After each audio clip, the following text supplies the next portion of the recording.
नमस्कार, city online में आपका स्वागत है। मैं निधि जोशी। सबसे पहले नजर डालते हैं इस वक्त की हेडलाइंस पर। सांवरलाल जाट को लेकर विपक्ष ने किया हंगामा, प्रश्नकाल के बीच किया वॉकआउट।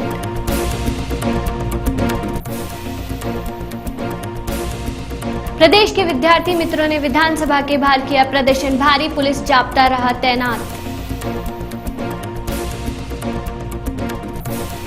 और दवा व्यवसायी ने फांसी लगाकर की खुदकुशी, अपने ही मकान पर लगे मोबाइल टावर पर लगाया फंदा।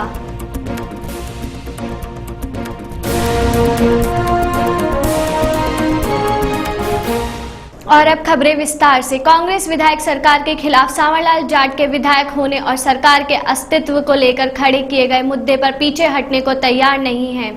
विधानसभा में लगातार तीसरे दिन इस मुद्दे पर कांग्रेस के विधायकों ने सदन में हंगामा बनाए रखा और आज के प्रश्नकाल में भी उन्होंने वॉकआउट किया।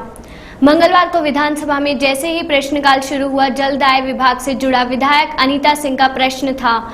इसका जवाब देने के लिए मंत्री सांवरलाल जाट खड़े हुए तो कांग्रेस के विश्वेंद्र सिंह ने आपत्ति जताई और कहा कि सांवरलाल जाट 2 सदनों के सदस्य कैसे हो सकते हैं और ये यहाँ मंत्री के रूप में जवाब नहीं दे सकते। इस पर सत्ता पक्ष के विधायकों ने आपत्ति जताई। संसदीय कार्य मंत्री राजेंद्र राठौड़ ने कहा कि जब आसन की तरफ से व्यवस्था दी जा चुकी है तो फिर बार बार ये मुद्दा क्यों उठाया जा रहा है। विधानसभा अध्यक्ष कैलाश मेघवाल ने इस पर आपत्ति की और कहा कि प्रश्नकाल बहुत महत्वपूर्ण होता है और इसमें इस प्रकार के मुद्दे नहीं उठाए जाने चाहिए। इस पर प्रतिपक्ष के नेता रामेश्वर डूडी फिर खड़े हो गए और बोलने लगे। राजेंद्र राठौड़ ने कहा कि प्रतिपक्ष के नेता को अपने पद की गरिमा रखनी चाहिए। दोनों तरफ से हंगामे के बीच मंत्री सांवरलाल जाट अपने प्रश्न का जवाब पढ़ने लगे। इस पर कांग्रेस के सदस्यों ने सदन से वॉकआउट किया और गौरतलब है कि इस मुद्दे पर विपक्ष ने सोमवार को बजट में भी व्यवधान डाला था और विधानसभा अध्यक्ष ने व्यवस्था देते हुए सांवरलाल जाट को मंत्रिमंडल का सदस्य घोषित किया था। हिंडोली विधानसभा सीट से कांग्रेस विधायक अशोक चांदना ने प्रदेश में भू प्रबंधन के लिए स्पष्ट नियम और नीति बनाने की मांग की। चांदना ने शून्यकाल के दौरान इस संबंध में सवाल उठाया। चांदना ने कहा कि प्रदेश में ऐसी कई जमीनें हैं जिनके नक्शे तक नहीं है। ऐसे में लोगों को सरकारी विभागों और अदालतों के चक्कर काटने पर मजबूर होना पड़ता है। उन्होंने इसके लिए सरकार से जल्द ही कदम उठाकर पीड़ितों को राहत दिलाने की मांग की। राजस्थान में हर विधानसभा में, हर इलाके में, हर किसान की समस्या है। भू प्रबंध नहीं होने के कारण बहुत सारे जमीनी विवाद पैदा हो रहे हैं, झगड़े पैदा हो रहे हैं और नक्शे नहीं होने के कारण न केवल अधिकारी लोग बल्कि न्यायपालिका भी भ्रमित हो रही है और उसके ऊपर फैसला नहीं कर पा रही है। इसलिए बहुत जल्द से जल्द भू प्रबंध सरकार को कराना चाहिए ताकि जितने भी लंबित मामले हैं जमीनों को लेकर, आपसी विवाद को लेकर, मेड़बंदी के विवाद को लेकर, किसानों के जो रोजमर्रा जीवन में उनको परेशानियों का सामना करना पड़ रहा है, उन परेशानियों को खत्म करने के लिए भू प्रबंध करना बहुत। विधानसभा में मंगलवार की कार्यवाही के तहत हुए प्रश्नकाल में पहला सवाल भाजपा विधायक फूलचंद भिंडा का था। भाजपा विधायक ने पंचायती राज मंत्री से विराटनगर में इंदिरा आवास योजना के अंतर्गत स्वीकृत किए गए आवास और इसके लिए वित्तीय स्वीकृति से जुड़ी जानकारियां चाहिए।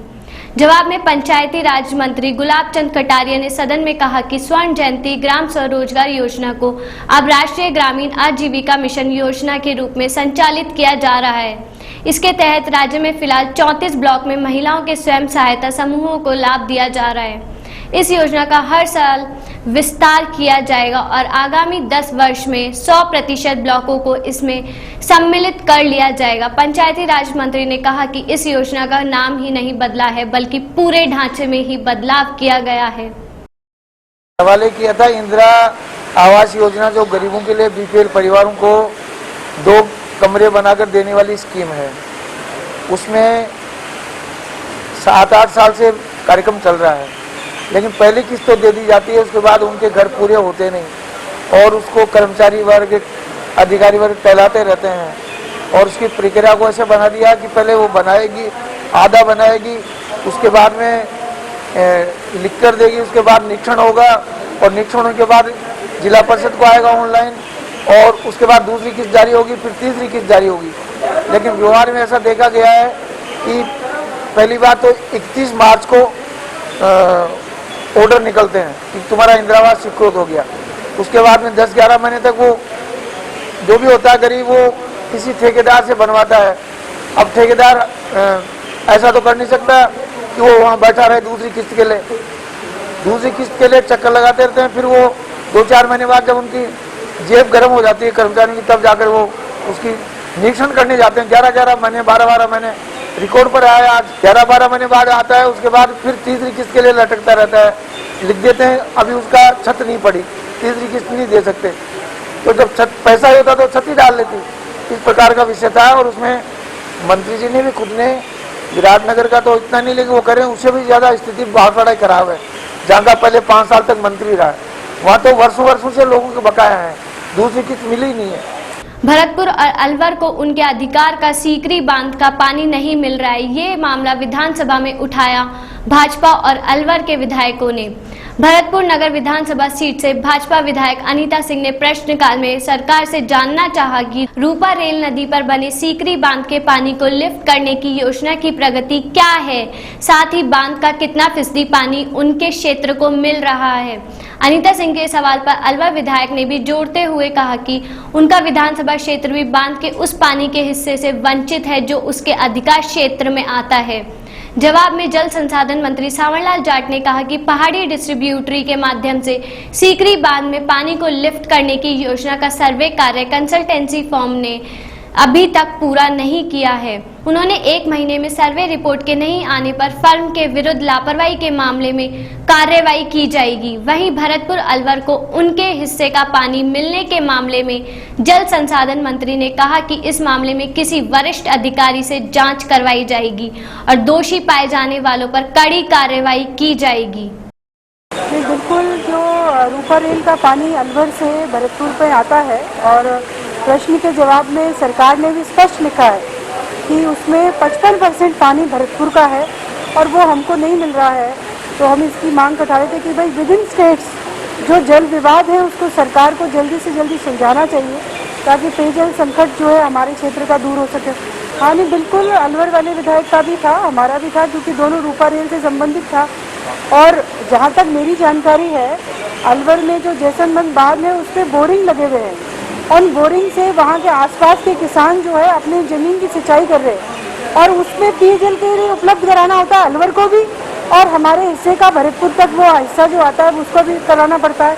लेकिन वहाँ पर अवैध जो बोरिंग्स हैं उनकी वजह से पूरा पानी वहाँ चला जाता है और पीने का संकट उत्पन्न हो रहा है। पिछले 5 वर्ष भी कांग्रेस में हम ये बात उठाते रहे लेकिन किसी ने सुनी नहीं। लेकिन अब संभावना है कि मंत्री जी जो है इस बारे में विचार करेंगे। उन्होंने विधानसभा में भी आश्वासन दिया है कि वो इस मसले को सुलझाएंगे और हमारे हिस्से का पानी हमको मिलेगा। प्रश्नकाल में पेंशन योजना को लेकर भी सवाल उठाया गया। पाली जिले के सोजत से बीजेपी विधायक संजना आगरी ने सदन को सामाजिक पेंशन योजनाओं में खामियों के बारे में अवगत कराते हुए पेंशन योजना को ऑनलाइन करने की मांग की है। भाजपा विधायक के साथ ही अन्य विधायकों ने भी कहा कि पेंशन योजना को लेकर कई तरह की गफलत है। कई क्षेत्रों में पेंशन राशि लाभार्थी तक नहीं पहुंच पाती। सदस्यों ने सदन को अवगत कराया कि कई जगहों पर डाकिये समय पर पेंशन की राशि नहीं पहुंचा रहे हैं। इस बीच डूंगरपुर विधायक ने तो यहां तक कह दिया कि उनके क्षेत्र में पोस्टमैन ही पेंशन की राशि डका जाते हैं। इस पर जवाब देते हुए सामाजिक न्याय एवं अधिकारिता मंत्री अरुण चतुर्वेदी ने कहा कि मामले की जांच करवाई जाएगी। साथ ही कहा कि भामाशाह योजना के तहत विस्तृत सर्वे कराया जाएगा जिसके तहत पात्र व्यक्तियों के खाते खोले जाएंगे और फिर उनको ऑनलाइन भुगतान किया जाएगा। तो आज मेरा जो प्रश्न लगाया था हमने पूरे राजस्थान में, क्योंकि ये पेंशन का मामला था और हम लोगों ने देखा है कि सरकार ने, पिछली सरकार ने आनंद फानंद में जो इसमें पेंशन में जो संशोधन लेके आए थे, इन्होंने इसमें किसी की उम्र ज़्यादा किसी की कम ऐसे किया उन्होंने, तो भौतिक सत्यापन समय रहते नहीं हो पाया। तो उसके अभाव में बहुत से पेंशनधारी ऐसे हैं जो लाभार्थी है और उनको आज भी पेंशन से वंचित है। तो मैंने सरकार से आज हम लोगों ने निवेदन किया, चूँकि हमारी ये गुड गवर्नेंस और हमारे लोकप्रिय मुख्यमंत्री जी का ये सपना है कि सरकारी योजनाओं का लाभ आम आदमी और गरीब आदमी तक सरकारी योजनाओं का लाभ पहुँचे। तो हमने सरकार से ये निवेदन किया कि समय रहते जो भौतिक सत्यापन जिन पेंशनधारियों का नहीं हो पाया है उन लाभार्थियों को समय रहते उनका भौतिक सत्यापन भी हो जाए और उनको समय रहते पेंशन मिले। और के साथ ही मैंने दूसरा मामला जो उठाया था कि इसको ऑनलाइन खाते से जोड़ा जाए। पूरे राजस्थान में ये सबसे बड़ा प्रॉब्लम है कि पेंशनधारियों को जो पेंशन मिलती है वो नगर पालिका, पोस्ट ऑफिस में और तहसील में उनको चक्कर लगाने पड़ते हैं। तो ऐसे में उनको ऑनलाइन खाते से जोड़ा जाए ताकि गांव के ग्रामीण जन को परेशानी का सामना नहीं करना पड़े। उधर निर्दलीय विधायक हनुमान बेनीवाल ने खनिज विभाग में मिनरल प्रोटेक्शन फोर्स के 1000 पदों पर जवानों की भर्तियां निकालने और फिर उन्हें निरस्त करने का मामला उठाया। बेनीवाल ने शून्य काल के दौरान सदन में सवाल उठाया कि खनिज विभाग ने भर्ती की विज्ञप्ति जारी करने के बाद लिखित परीक्षा भी आयोजित की और फिर चयनित परीक्षार्थियों का मेडिकल भी कराया गया, लेकिन चुनाव के बीच आचार संहिता लग गई और सरकार ने भर्ती प्रक्रिया निरस्त कर दी। बेनीवाल ने विद्यार्थी मित्रों का भी मामला उठाया। इन दोनों भर्तियों का हवाला देते हुए बेनीवाल ने कहा कि एक तरफ तो सरकार 15 लाख युवाओं को नौकरी देने का वादा कर रही है, वहीं दूसरी ओर भर्तियों को निरस्त करके और पदों में कटौतियां करके युवाओं के सामने बेरोजगारी का संकट खड़ा कर रही है। के माध्यम से उद्योग मैदान पे पिछले एक सप्ताह से जो पूर्ववर्ती सरकार ने खान विभाग में अवैध खनन को रोकने के लिए स्पेशल प्रोटेक्शन फोर्स का गठन किया था और उसमें 1000 भर्तियां निकाली थी, एग्जाम करवा दिए और 5000 लोगों को शारीरिक दक्षता के लिए उत्तीर्ण भी कर दिया। उसके बाद विधानसभा के चुनाव की आचार संहिता लग गई। वो जवान इस इंतजार में तैयारी कर रहा था कि कब सरकार हमें फिजिकल उस टेस्ट के लिए बुलाएगी और कब हमें ज्वाइनिंग देगी। लेकिन उसी दरमियान पिछले महीने आदेश दिया राजस्थान सरकार ने कि खान विभाग में जो 1000 भर्तियां की गई है उनको रद्द किया जाता है। स्वराज संकल्प यात्रा से पहले वसुंधरा जी ने राजस्थान के अंदर हर जिले में और जहां भी गई एक ही बात कही कि प्रदेश में जितनी भी भर्तियां कोर्टों के अंदर अटकी हुई है, चाहे वो विद्यार्थी मित्रों की भर्ती हो, पैरा टीचर, प्रबोधक, नरेगा के संविदा कर्मी, एनआरएचएम के संविदा कर्मी हो, सबको अगर मेरी सरकार बनी तो मैं नियमित नियुक्तियां दूंगी और जितनी भी भर्तियां पूर्ववर्ती सरकार ने की है उनको बदले की भावना से मैं रद्द नहीं करूंगी। लेकिन आपने देख लिया कि खान विभाग में 1000 परिवारों के सामने रोजगार का संकट पैदा हो गया।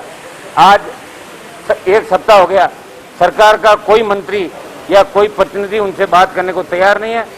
आज 2 दिन से बरसात हो रही है और वो इधर उधर भागते फिर रहे हैं। विधायकों की डिजायर पर अफसरों की नियुक्ति का मामला भी सदन में गूंजा। शून्यकाल के दौरान एनपीपी विधायक डॉक्टर किरोड़ी लाल मीणा ने एक अखबार पर छपी खबर का हवाला देते हुए सरकार से इस मामले में स्पष्टीकरण मांगा।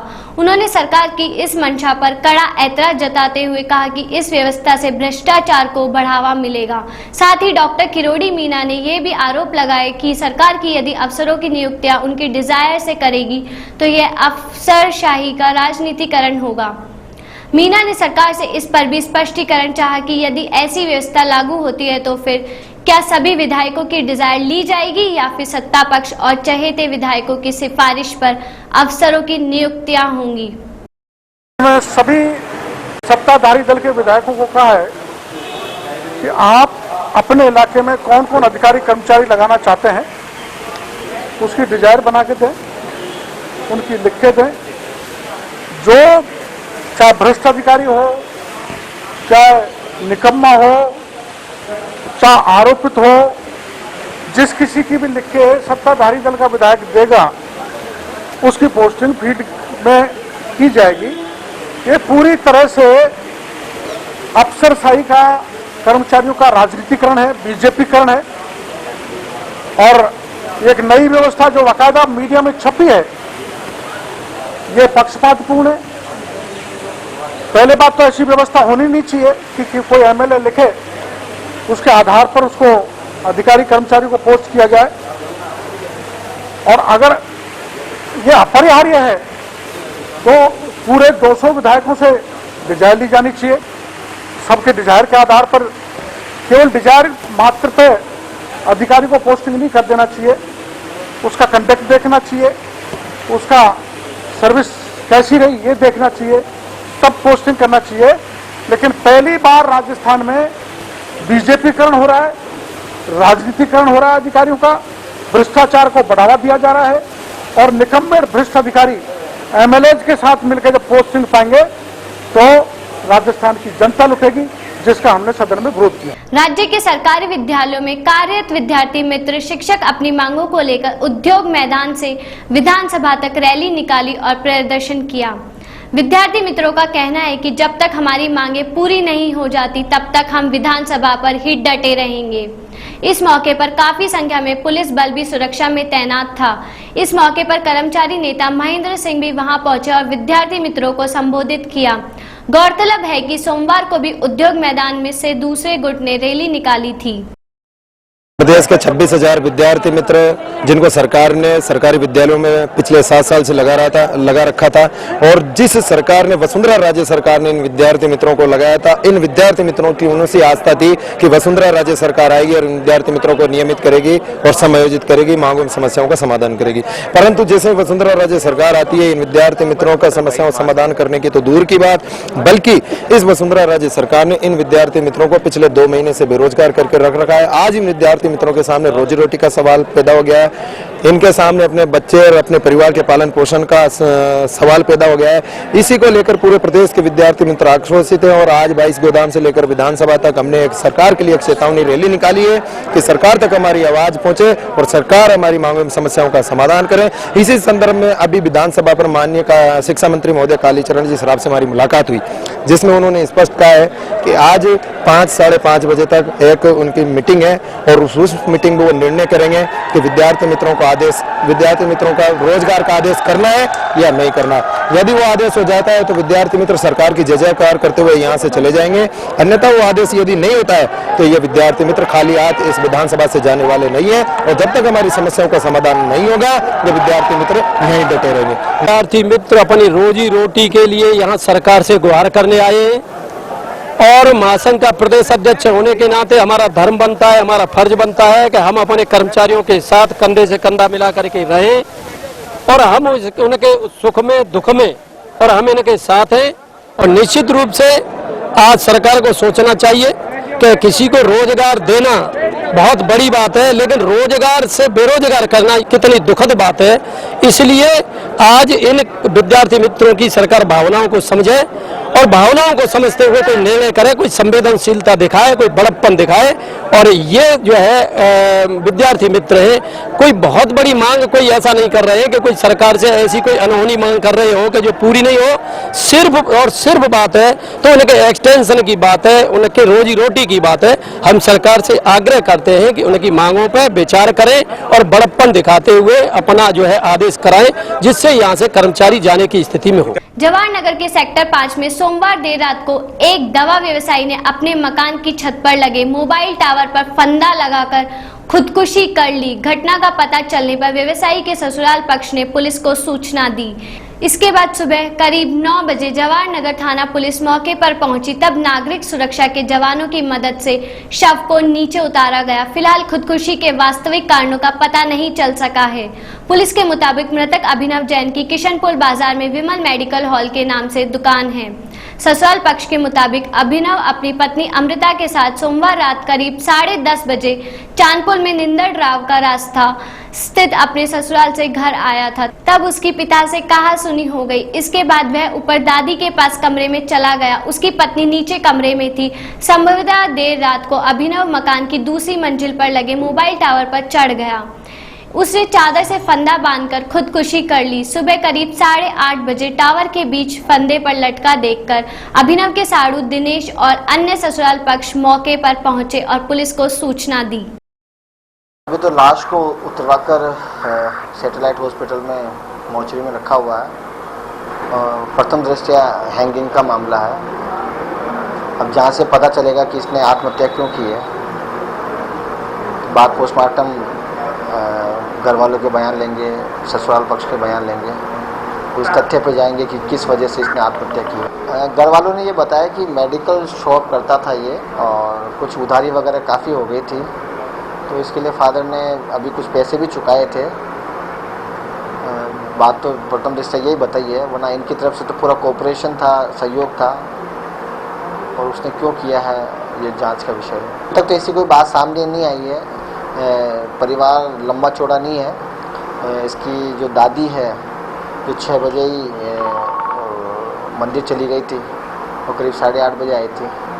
तो जब पता लगा इसके फादर भी कुछ डायबिटिक हैं तो वो बीमार थे और इनके जो दादा थे इसके वो कोमा में चल रहे हैं। तो लंबा चौड़ा परिवार नहीं है और बिल्कुल सूचना मिलते ही आगे भी सूचना करी है।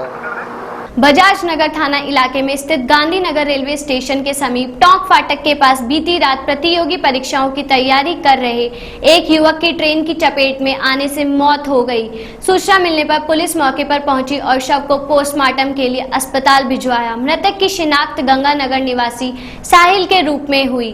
बताया जा रहा है कि मृतक रात में अपने दोस्तों को गाँव जाने की कहकर गया था। पुलिस के अनुसार टोंक फाटक के पास एक युवक ट्रेन की चपेट में आ गया। इस दर्दनाक हादसे में उसका सिर और दोनों हाथ कटकर अलग हो गए, जिस कारण उसकी मौके पर ही मौत हो गई। सूचना मिलने पर जीआरपी थाना पुलिस मौके पर पहुंची और शव को पोस्टमार्टम के लिए एसएमएस अस्पताल के मुर्दा घर में भिजवाया। पुलिस ने बताया कि मृतक के पास मिले परिचय पत्र के आधार पर उसकी शिनाख्त अनूपगढ़ गंगानगर निवासी साहिल के रूप में हुई है। मृतक टोंक फाटक पर ही किराए पर रहता था और यहीं रहकर प्रतियोगी परीक्षाओं की तैयारी कर रहा था। सांगानेर सदर थाना इलाके के वाटिका में सोमवार देर शाम आए अंदर से एक 11 केवी का तार टूटकर युवक पर गिर गया, जिससे युवक की मौके पर ही मौत हो गई। घटना के विरोध में मंगलवार सुबह ग्रामीणों ने मुआवजे की मांग को लेकर प्रदर्शन किया। सूचना पर पुलिस ने मौके पर पहुंचकर समझाइश की कोशिश की। पुलिस की जानकारी के अनुसार वाटिका स्थित साटियों की ढानी निवासी शोजीराम के ऊपर से गुजर रही 11 केवी की लाइन टूटकर गिर गई, जिससे शोजीराम की मौके पर मौत हो गई। घटना के विरोध में ग्रामीण इकट्ठे हो गए और रोड पर जाम लगा मुआवजे की मांग करने लगे।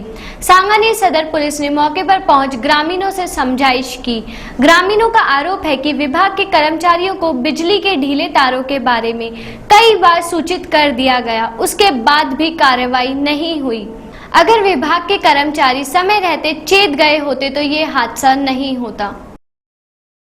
बार एसोसिएशन जयपुर के अध्यक्ष गोपेश कुंभज और पूर्व महासचिव राजेश चौधरी सहित अन्य वकीलों को अवमानना नोटिस दिए जाने का मामला गरमाता जा रहा है। एक और जहां न्यायपालिका ने सख्त रुख अपनाया हुआ है, वहीं वकील भी अपनी मांगों को लेकर अड़े हैं।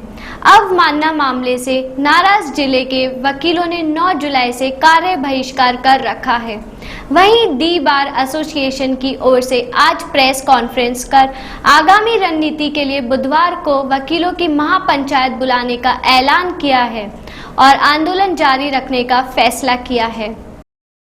समिति के द्वारा ये घोषणा की गई है कि कल 16 जुलाई को राजस्थान भर के अधिवक्ताओं की महापंचायत जयपुर में दी बार एसोसिएशन के सतीश चंद्र सभागार में की जाएगी और उसमें इस मुद्दे को लेकर आगे की रणनीति तय की जाएगी। टाइम 11 बजे। यही है कि भाई जिस प्रकार का न्यायिक अधिकारी को द्वारा भ्रष्टाचार किया जा रहा है और जो इनके द्वारा अब मीटिंगें की जा रही हैं उन खुली न्यायिक उसमें भ्रष्टाचार की पर खुले तौर पर चर्चा महापंचायत में की जाएगी। हम हमारी मांगों को उसमें रखेंगे कि भाई जो ये कंटेंट की कार्रवाई की गई है इसको विड्रॉ किया जाए और अगर कभी भी बाद में अधिवक्ताओं पर इस प्रकार का कोई भी कंटेम्प्ट की कार्रवाई अगर हाईकोर्ट प्रशासन द्वारा या किसी भी न्यायिक अधिकारी के द्वारा की जाती है तो उसमें हाईकोर्ट प्रशासन को और दी बार एसोसिएशन के प्रतिनिधियों को कॉन्फिडेंस में लेकर ही कार्रवाई की जाए। ये एक सैद्धांतिक लड़ाई इसलिए है कि आप लोग हर रोज देखते हैं कि जो कंटेम्प्ट ऑफ कोर्ट के मैटर में हजारों मामले राजस्थान हाईकोर्ट में विचाराधीन हैं। हजारों मामले राजस्थान उच्च न्यायालय में मौजूद है, उसमें IAS ऑफिसर्स भी हैं और DGP को तो 2-3 दिन में ही हमेशा ही तलब कर दिया जाता है, पुलिस ऑफिसर को तलब किया जाता है। तो इस प्रकार से उनको बुला करके जिस प्रकार से उनको त्रोहित किया जाता है, नीचा दिखाया जाता है, ये एक अवमानना की यानी परिभाषा में आता है। अवमानना एक आदत पड़ गई है इसको हथियार के रूप में काम में लेना चाहते हैं और जो बार एसोसिएशंस हैं, एडवोकेट्स हैं, उनके अस्तित्व को ही समाप्त कर देना चाहते हैं। इसलिए ये आवश्यक हो गया है, या तो बार एसोसिएशंस रहेगी, एडवोकेट्स रहेंगे, या फिर सदा के लिए बार एसोसिएशन समाप्त हो जाएगी, बार काउंसिल भी समाप्त हो जाएगी, क्योंकि फिर पक्ष रखने का कोई मतलब ही नहीं रह जाएगा। इसलिए अवमानना के जो सर्टेन अनुच्छेद है, सेक्शंस है, उनको भी चुनौती दी जाएगी और ये सारे अनुच्छेद पब्लिक एट लार्ज के लिए काम करेंगे। ये कहते हैं कि ट्रुथ कोई जो है डिफेंस नहीं है, इसके ऊपर भी आर्ग्यू करेंगे। जो भ्रष्टाचार व्याप्त है उसके ऊपर भी हम पक्ष रखेंगे अपना कि इतना भ्रष्टाचार फैला हुआ है। सामाजिक सरोकारों से जुड़ी मैसेज संस्था द्वारा campaign be with us Rajasthan chamber of commerce के सहयोग से जन जागृति अभियान का आगाज किया गया। इस मौके पर अतिथियों ने कहा कि आज हमारा समाज के प्रति उत्तरदायित्व भी बनता है कि हम इस वर्ग को रोजगार से जोड़कर या यथासंभव सहयोग कर निशक्त जनों को आत्मसम्मान से जीने की राह में अपना सहयोग करें। इस मौके पर काफी संख्या में लोग उपस्थित थे।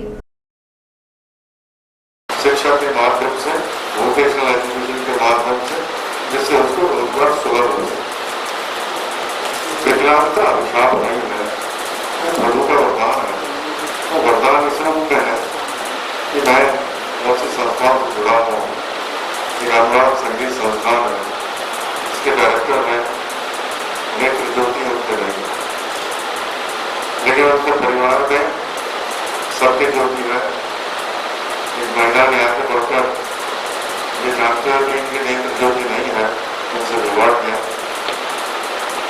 आज वो कम से कम 200 से अधिक विद्यार्थियों को निरंतर संगीत का शिक्षण दे।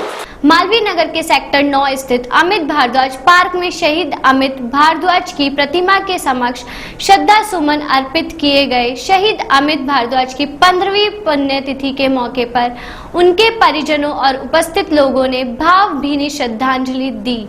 इसके बाद पार्क में हवन का भी आयोजन किया गया। गौरतलब है कि सन 1999 में कैप्टन अमित भारद्वाज कारगिल में पाकिस्तान से हुई जंग में लोहा लेते हुए शहीद हो गए थे। इस अवसर पर उनके पिता ओम प्रकाश शर्मा ने बताया कि उनके जैसे बेटे पर किस पिता को गर्व नहीं होगा। उन्होंने कहा कि प्रतिवर्ष उनकी पुण्यतिथि पर यहां शहीद अमित भारद्वाज के साहस और देश के प्रति जज्बे को सलामी दी जाती है। सावन की शुरुआत के साथ ही मॉनसून की सक्रियता भी बढ़ने लगी है। सोमवार को हुई बारिश के बाद मंगलवार को भी बारिश देखी गई, जिससे कि आमजन को गर्मी से कुछ राहत मिली। सुबह से बादलों ने आसमां में डेरा जमा लिया और दोपहर बाद इंद्रदेव खुश हुए। हल्की बारिश से राजधानी को तरबतर कर दिया और ठंडी हवाएं चलने से लोगों ने सुकून महसूस किया। चलते चलते नजर डालते हैं इस वक्त की हेडलाइंस पर। सांवरलाल जाट को लेकर विपक्ष ने किया हंगामा, प्रश्नकाल के बीच किया वॉकआउट।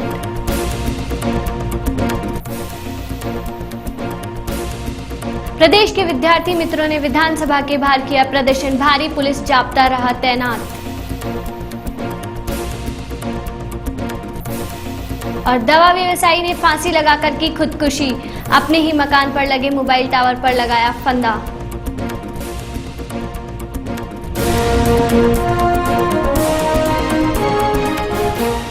फिलहाल बुलेटिन में इतना ही। आप बने रहिए हमारे साथ। शहर की हर खबर सिटी आई पर। नमस्कार।